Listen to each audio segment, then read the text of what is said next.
For a great cup of joe, there's one thing you should know. Your morning brew can also be playful. Buff Boy Brewing guys make the temperature rise, and you surely feel naughty when you swallow our coffee.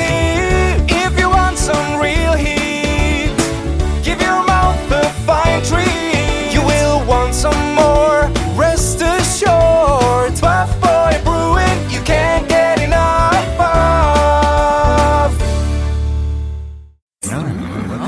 It's time for The Scribble, your weekly fix of celebrity chats, bizarre stories in the news, and basic random chatter with best-selling author and syndicated radio host Jeremy Bradley. Make sure your seat is in the upright and locked position and your barf bag is securely in place. Here's Jeremy Bradley. Thank you very much, Larson. Jeremy Bradley here. This is The Scribble. Happy scorching July to ya. Wow, is it hot. Yikes. You know, we can't avoid dealing with businesses, right? And I'm going, you know where I'm going with this, customer service. I've said this, I don't know how many times on this show, customer service ain't what it used to be. So I've got a few more stories to talk about, and I just think we're heading for, it's just going downhill. It's just going downhill. And I don't know if it's to blame on the companies and cheaping out on employee like labor hours, or if it's just not training people properly, or if it's just the employee attitude in general of, you know, they're not going to take your crap as a customer anymore. And again, I'm not saying that they should. I'm not saying frontline employees should be abused and have things thrown at them. Certainly not. But where does the cycle end? Like, where do we, you know, if customers are given a better experience, you know, that starts at the top, right? That comes from your training. That comes from your hiring the right people. That comes from not cheaping out on labor, being fully staffed, not making customers, you know, bag their own groceries, ring their own groceries up at the checkout. You know, that's all stuff that causes that frustration. And I've talked about that on the show, where there's one store that I go into where I already feel myself getting enraged before I even step in there, just because it's one of those stores where you have to not only ring up your stuff, the self-checkout never works properly, so you got to stand there and wait. And because they expect you to wait in line. Oh, the self-checkout's open. That's fine. I'm going to wait for that cashier right there. And I've talked about this, where I won't wait in line to ring up my own stuff. I will wait in line for a cashier to do it, and I'll be patient, and that's fine. But you're not going to make me wait in line to do work in your store. And I'm seeing it more and more now, where people are just refusing to go. They'll just wait in line for that cashier. But that's also where store management, corporate office, whoever needs to look at this and go, we always need to have at least one cashier on the till. And there should be a rule. When I worked at Party City, this is going back over 20 years ago now, we had a rule that if there were two people in line and a third person comes up, the cashier paged for an employee, another cashier, whoever, even a manager if needed. And I was a manager. I would jump on the register. I didn't like to, but I would. I would come back from the back of the store in the office, whatever it was, when I heard that page, and I would haul ass up there, because that's just what customer service was back then. We don't have that now.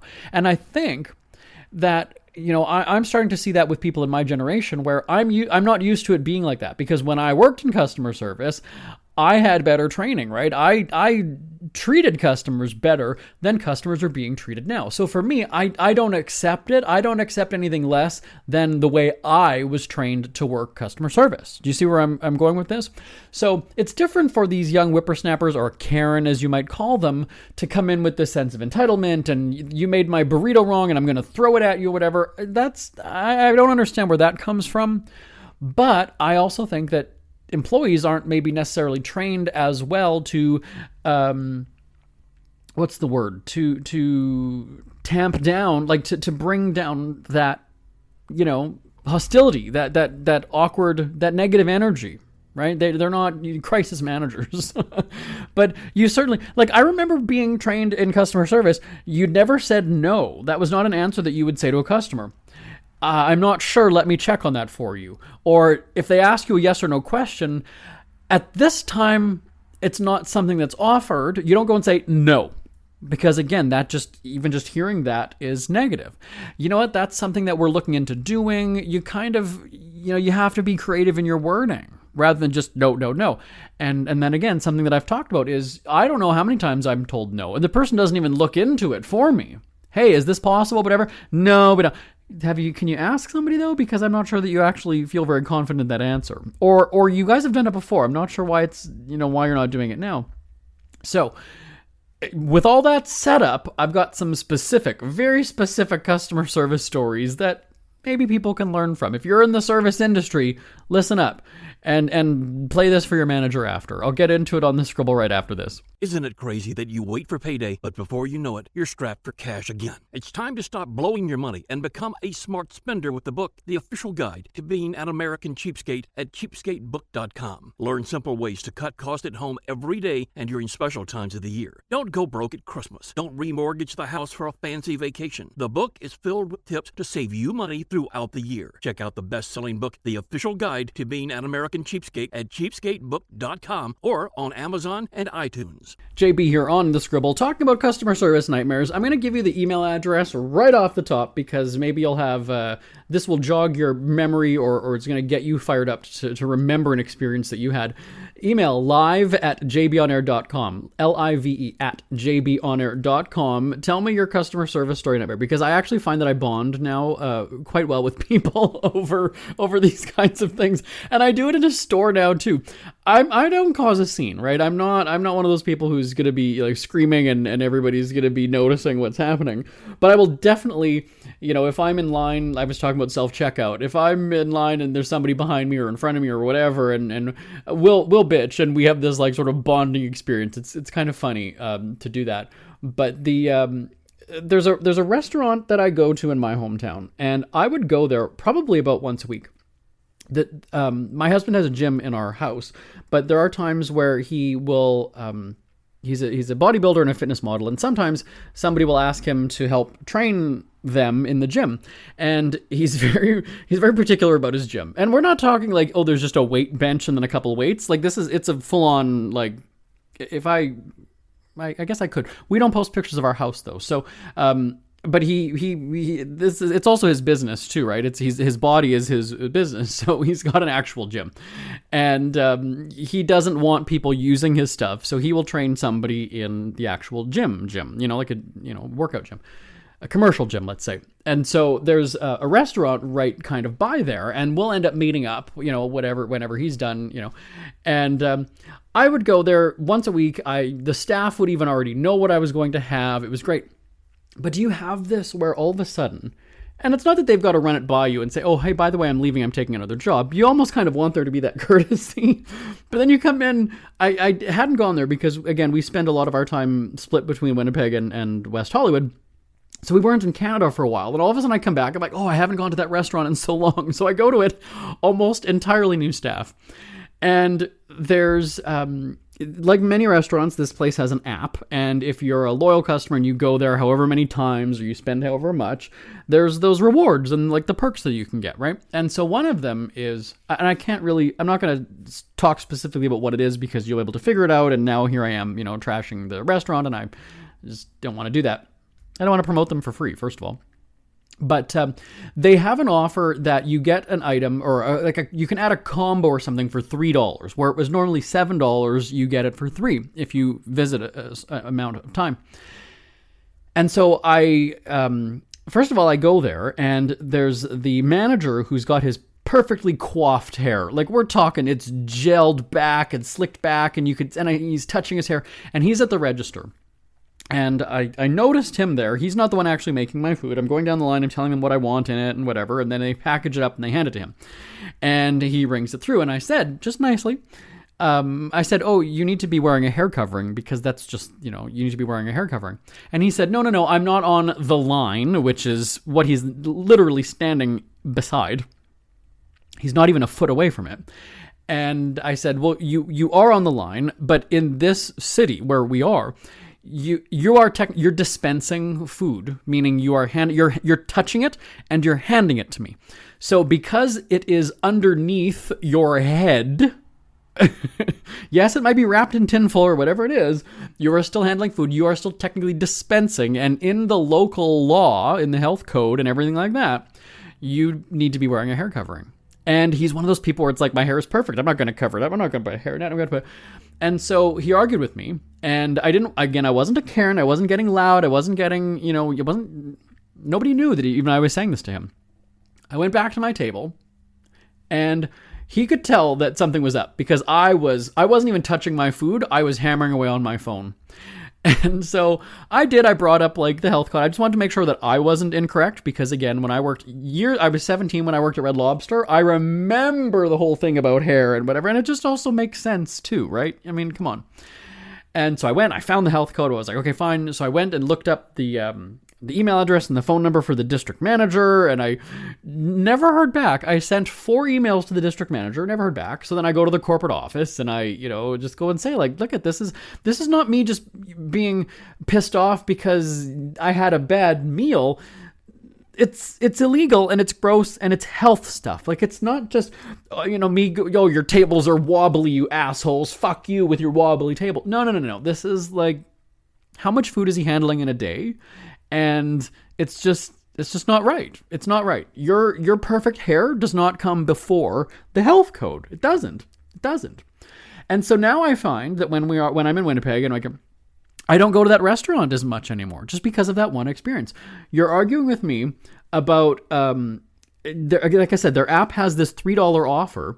And then he was arguing with me that it's $3 off. And I said, that is not what this says. I'm holding it up. I'm showing him. This is your app. It says that it's $3. It has been for all this time. For all the time that I've come here. No, we don't have that. Dude, it's your app. This is your app. How do you not have that? I just scanned my little code thing, which it worked in your system, and it popped up, my name or whatever. And I always use fake names, by the way. I do. In every one of these apps, I have a fake name. Dwayne is usually my one. We ordered DoorDash the other day, and the bag, my husband got it from the front, the front steps, and he puts it on the kitchen table. We ordered groceries, and it says Betty. He's like, another name. I said, I totally forgot about that. That's right. I'm Betty Brown on DoorDash. So I'm Dwayne on this restaurant's app. Probably for moments like this. You have to remember that I'm in the local media as well. So if these people, I'm not going to have my actual name. They're going to Google me, right? And then I'm this asshole in the newspaper. So he's arguing with me that we don't have this $3 thing. And I was just kind of like, you do. And he's like, no, we don't. And I said, well, is there a manager? I'm the manager. Buddy, if you're the manager and you don't even know this, and you're not following the health code, I'm not coming here anymore. I'm sorry. I'm just not. I just feel gross. There's times, like I said, sometimes my husband will come and meet me there. And we might be there at like 2:30 in the afternoon. So it's kind of a downtime, right? It's between lunch and the dinner rush. There is no rush in dining at this restaurant. I can be there for 2 hours and people will take out food, right? You'll have the delivery drivers coming in and you'll have people ordering it to go. Sometimes maybe there'll be one other table, but even then, good luck finding a clean table in this restaurant. And I just sit there going, it's not like they don't have this, like, how is it dirty? How is this place so filthy? And the prices are going up all the time, of course. And you just look at this and go, is it, okay, the food is good, but at some point, I mean, yes, it's a restaurant, and really at the end of the day, it's about, is the food good or not? And I asked this to my colleagues and to other people. If you have a bad customer service experience at a restaurant, even just the one time, will it make you stop going? You might love the food, right? And some restaurants don't do the delivery services because it lessens or lowers the quality of their food. So I get that. So if it's a restaurant that doesn't, like, are you willing to go back if it's shitty service? There's a restaurant, actually it's coincidentally it's on the other side of the gym that my husband goes to. The gym is in the middle, and then the restaurant is the one that I was just talking about is in a parking lot across the way. And then the restaurant I'm about to talk about is on the other side of the gym. And great food, but the owners are just dicks. It was a husband and wife when I first moved in. My house I've lived in it for 16 years. So I think it's the same husband and wife that own it. Maybe it's changed hands or whatever now. Actually, I don't even know if it's still open. But the food was amazing. Italian restaurant. I loved the pizza there. It was just really good. It was homemade. Like, everything was homemade. The sauce, the dough, like everything. But the service, it was the slowest restaurant in town. I remember going there with a friend, and again, this is 15 years ago, and I remember normally at a restaurant, you can, they might let you kind of sit around if you're drinking, right? Because that's the more expensive thing on the menu, right? So if you're drinking, a restaurant sometimes will just kind of let you go. They'll just let you stay. If he's going to keep ordering, okay. We could hear them around the corner bitching about us. That they can't vacuum, that they can't whatever. And I was so ready to go and say, we can hear you. Like, I was so ready to just be like, but at the same time, you're wondering, though, are they doing this on purpose so that we do hear them, right? Is that kind of the point, is that they want us to hear us complaining? But again, who does that to their customer? Who does that? Who does that to a customer? Right? Well, this place does. And again, it's another restaurant where the food is really good, the attitude, they're terrible, but you go because it's good. And you can hear other tables, and you can hear other tables asking, like, is our food good? They finally, I don't know if it was a year later or whatever it was, they finally put on their menu, on the front cover of the menu, good food takes time. So they're already making excuses for why your order is taking forever. Right? I mean, they're giving you this disclaimer before you even complain. Didn't you see that on the menu? It says it takes time. And there was really no explanation as to why it takes so fucking long to get your food there. But again, like I said, the food, amazing. The attitude of the staff, terrible. Terrible. Terrible. Have I gone there since? No, actually I haven't. But, I mean, I don't know. I'm one of those people, we have a lot of money, I'm not even going to lie, but even I look at that and go, a medium pizza, even if it's really good, I'm still not paying you $27 for a medium pizza. Sorry, not doing it. And even when a restaurant does, you can see, like, buy one, get one free, 2 mediums for $27. That's actually basically just paying for 2 medium pizzas. That's not about, you can't jack up your price by $15 and then go and say that it's buy one, get one free. Doesn't work that way. Sorry, not happening. But, I mean, that's where we are with customer service, though. I can't believe somebody's arguing about the health code. I don't have to wear it. Really? Are you sure about that? Sure about that?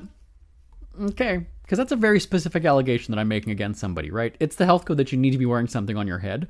Oh, I'm sorry, I didn't realize that. Oh, you know what? I guess I didn't. I guess I misunderstood. Oh, I guess I didn't realize that. But the defense was, no, I don't have to.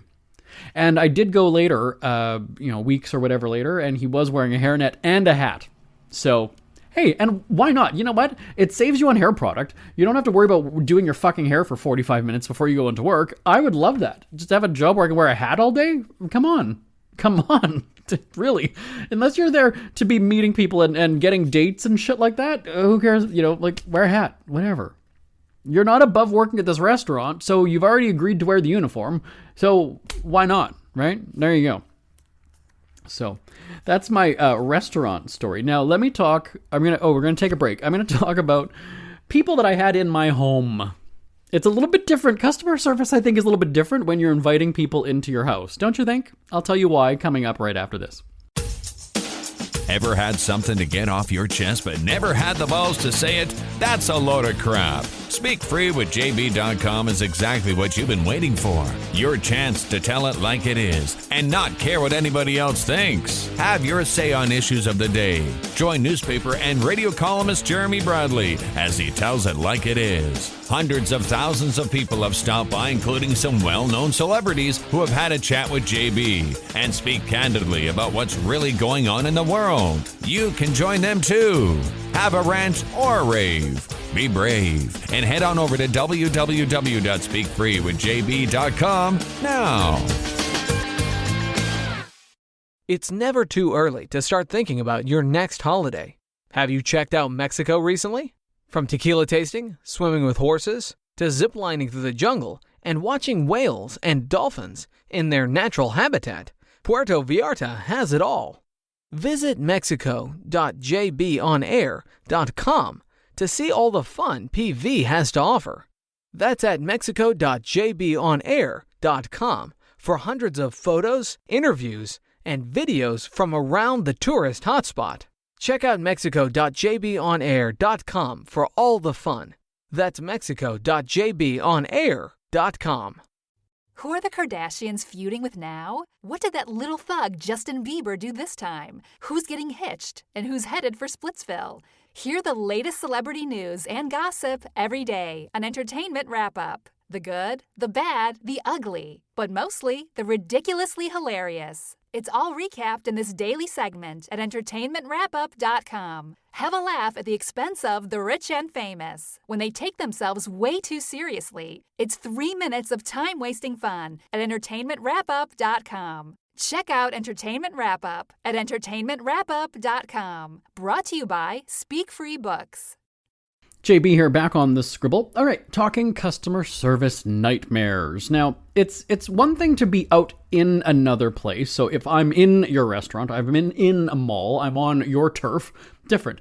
You're coming into my home, it's a different story. Now, I've told the story, we have a cleaning lady now, but back when I hired a company to come and clean my house, the woman was great. She was really, really good. She would let the dogs, get in her way, and she was like, oh, it's fine, it's fine. Meanwhile, you know that it's not, right? But she broke a fridge magnet and didn't say anything, but just left it on the kitchen table. And so when she came back, like the next week or 2 weeks, whatever it was, I put the magnet back on the kitchen table. So when she was cleaning the kitchen, she noticed it and she was like, oh, by the way, I don't know if I mentioned it. And I was like, oh, no, you didn't. And that's why it's still there. So you kind of feel like a dick confronting her over like a $5 magnet. But at the same time, you did break something. Like, why didn't you tell me? And how do you kind of just forget? Like, why not? And by the way, I was always home whenever she was cleaning. So it's not like I wasn't there. She never had the house to herself, ever. And so I was always somewhere in the house. We've got 2 big houses. We got a house in West Hollywood. We got a house in Winnipeg. She was in the Winnipeg house. And I was always there. So you could just come in as soon as it happens. Hey, by the way, really sorry. Let me give you like $10 to replace this, whatever. But she didn't even say anything that first time. So I, being the passive aggressive dick that I am, I was like, all right, well, I'm going to leave this out and let her tell me.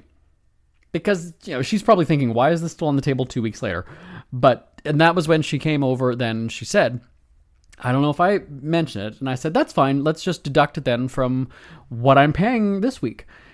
Well, it doesn't really work that way. Like, I've got it kind of like covered out of my own pocket, like how much is that? I said, well, it was, 5 something in the States. Let's round it up to $10 then as an interest charge.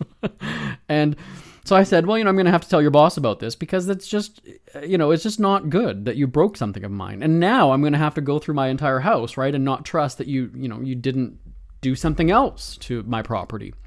And then just fast forward to a couple months ago where we had a tree removal company come there was a tree between my house and the neighbors. And first of all, we wanted a quote. And so we filled out this form on the website and just said, what's the email address that I could send a picture of like my yard? I can show you exactly. I'll circle it on a picture and then you just tell me what the quote would be for removing this thing. The company the next morning had put a quote in our mailbox and I looked at it and they didn't even quote the right tree. And I just kind of thought, you didn't even read the form that I had said. You just saw the address and then descended on our property the next day. I think the next day because it was in there. I guess, or maybe even the same day because it was in the mailbox the next morning. And so I just emailed them. I was like, I'm not sure exactly like how you did this without even me telling you which tree, but okay. And so then I said, it's actually this one. So then they come and they do it and that's fine. And I wasn't home at the time when they did it. They didn't need access to the house. They were just in between the yards or in between the houses, excuse me. And so I come back and I was like, okay, good, it's gone. It actually is really nice now. There's no tree. There was still the stump there though. So they had to come back another time. And it was about a week or so later. And I happened to be home at that time. And so the young kid, probably early 20s, comes and he grinds down the stump or whatever. And then I could see from the kitchen window, I don't even think that he knew that I was home. I could see that he's basically like sawing the neighbor's fence.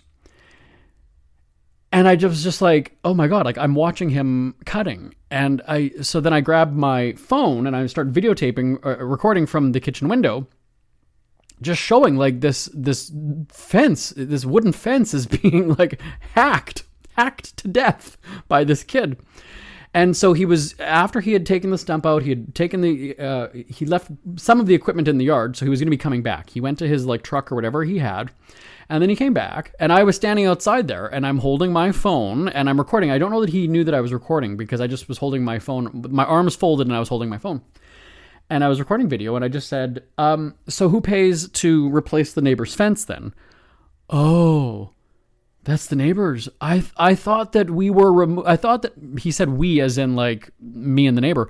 Oh, I thought that was being replaced. I thought we were having that, and I said, even still, even if my neighbor is doing that, you just sawed the shit out of her fence. Oh yeah, no, I'm not disputing that. Like, oh yeah, no, that was, yeah, we'll fix that. We'll fix that. And so I was kind of like, okay. And as I'm holding, like I said, I'm holding the camera, being inconspicuous with my recording, I made sure that I mentioned the name of the company. So I'd said, and so just confirming then that company ABC did this. And he was trying, oh yeah, no, I'm not denying that. I said, and your name is? He's like, Aaron. I'm like, okay, great, Aaron.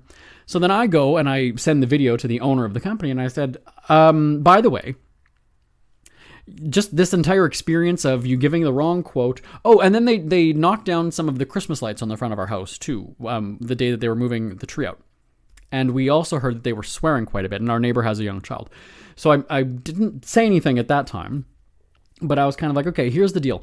Between the Christmas lights, the swearing that the neighbor heard, you sawing up her fence, I'm not paying you guys, okay? So this is a write-off for you guys because of the entire experience, and that was fine. I never got a bill, I never paid, and that was it. They ended up coming a couple days later to fix the fence, but I was just like, wow, right? So that was something that I said, like, isn't honesty the best policy when it comes to customer service? Like, why would you try to hide this stuff or lie about it? Like, that's just not cool. It's just not cool. One other quick story though, we had an issue with our sewer in the house, and we had some water come up in the basement, and it wasn't sewer water. It was the runoff from the house that should have been going into the sewer. So it was basically just clean water that was coming, and it had not flooded our basement, but there was water, so we needed to pump the water off the carpet, and we had buckets, and we had this stuff. So my house has had a home warranty for like 16 years since I moved in. And basically you pay like $9 a month, and it's not your house insurance, but it's insurance through your mortgage company. And so it covers things like if your air conditioning breaks down, or your hot water tank, or your furnace, or your, or if you have something like this, like, a sewer flood or a basement flood, excuse me. So I called the company. They dispatch whatever sewer drain company, and they arrange it all. So the company comes, and there was the two guys. There was a young guy and then kind of an older. I don't know if he was Greek or what he was, but they were just sort of bumbling. They were kind of arguing with each other. They didn't quite agree with like where the sewer line and this and that, and they're asking all these questions. And I was like, "This is your turf. Like, this is your area. I can tell you like where something general is in the house, like there's a sewer or whatever in the laundry room, but like I don't know where the sewer line runs from and to. Like, you figure that out. This is like I just live here. I don't know the inner workings of my sewer system. Maybe I should as a homeowner, but no, I don't. And so it was taking them a very long time to basically even just kind of get started, get to working on things. And I had told them before they even came, whoever was the dispatcher or whatever on the phone to arrange it, I just said, like, I've got to go at 2:30 though. So like, I hope they're going to be gone. They're going to fix this in 2 hours. What they needed to do was just unclog one of the sewer drains, or first of all, find out what was clogging it and then clear it. It was later discovered that it was actually roots and things. There wasn't anything bad. They just needed to clear that out. And that happens with time, So the guys are in my house. They're in the laundry room. I was in the rec room just because I kind of wanted to sort of stick around in case they had a question or they needed, more to ask. And they were like kind of really like banging the wall. And so I'm sitting in my rec room, and I got my phone. I just kind of recorded. I'm like, this is what my wall looked like in case they actually come through. And again, I say the name of the company. It's just on the other side in the laundry room. So if they like bust a hole in the wall, I just want proof of like what it looked like before they did it. They ended up not ruining the wall, but it was sort of concerning where you just hear, and they had this big like crank wheel sort of a thing that had like a camera or whatever on they were going to put through the sewer. And the crank, like, it stopped work. It didn't work. So this was the first day that they were in my house. Again, like, do they need 2 hours to do this? Oh, no, it should be. Their thing didn't work. And so I basically just say to these two guys, I told them that I've got to be out of the house at 2:30. well, we'll have to come back. And, if we do it after 5, it's going to be considered emergency. There's going to be an extra surcharge, whatever. And I said, your equipment not working is not my problem. So, and secondly, this is all with the warranty company. I'm not paying you guys shit for this. So you bill them, you charge them, and you tell them, hey, we showed up with stuff that doesn't even work. It's not like it crapped out halfway through. It did not work from the very beginning. So you guys have been in my house for an hour and a half, and you're only now discovering that your big windy spool of whatever doesn't work. So the younger guy says, well, I'm just going to go to our office. I'll get another one and I'll come back. And I said, look, you guys, I have to be out of here in like 20 minutes. So, I need this fixed now. And, that's the deal. So they said, well, we can keep working if you're fine with us being here. And I said, you know what? I'll let you stay. I mean, my house is alarmed to the nines, and I've also got 2 very big barking dogs. So I don't know that they would end up venturing upstairs into my house because, and secondly, they were dispatched by an insurance company. So if anything is missing from my basement, there's going to be a phone call, right? This isn't me just finding somebody on Craigslist and being like, can you fix my basement? No. This was a company that, who's in my house. If something goes missing, they're going to hear it. So I was like, I've got to go for about an hour and a half. I'll be right back. Yeah, I guess just like work through it or whatever. And, you kind of want to be nice to these people because, you're leaving them in your house, but at the same time, like, it's kind of weird. So I ran my errand that I had to go, and then I come back. They're still there. And then they go and say, well, we're out of time because it's basically like 5 o'clock. So we're going to have to schedule another appointment for somebody else to come. And I said, well, what is he going to do? He's going to put the camera all the way to the city line of the sewer, not just the sewer from my bathtub in the laundry room, like that drain that comes from the bathroom above the laundry room into that. He's going to go the other way and go out to the city sewer and just kind of see where the line, blah, blah, blah. All right, fine, whatever. I don't know. Oh, and we're out of time on this show as well, so I do have to wrap this up. They are telling me to go. Anyway, so the second appointment, the guy's 20 minutes late showing up, and then another guy just comes, and he's like, oh, hi, I'm Glenn. I'm like, hi, Glenn. I don't know. You're like, wait. There's 3 guys. One of them is doing the work. 2 of them are basically standing there talking, looking on their phones. And I was kind of like, oh, this is how work crews go. Okay, great. And here's the thing. If they're charging by the hour for things, that's something completely different. If it's, okay, it costs this much to do the job, this is what we're doing. But if you're going to be billing the insurance company per hour and you've got 3 people who are all doing 2 people who are doing nothing, standing around. And I said, actually, I've got a question about the drain or the sink in my laundry room, whatever. So the guy's like, oh, this would be at least 5 hours of work and this, and you got the parts, whatever. So it's going to be probably run you about $1,100. And I wanted to say to him in that moment, what if you guys worked efficiently though? Like, what if you actually kind of just got down to work, nobody was just standing around talking, or does it go quicker if there's just one person that comes and does it, so he's not distracted by somebody talking to him? They were standing in the rec room talking about, a truck that's on sale and this and that, and they're talking about this music artist, whatever, and I was just like, why are there 3 of you and only one? Like, I don't get this. Can one of you leave? Like, is that... But like I said, if I was paying them, that would be a totally different story, but I just, yeah.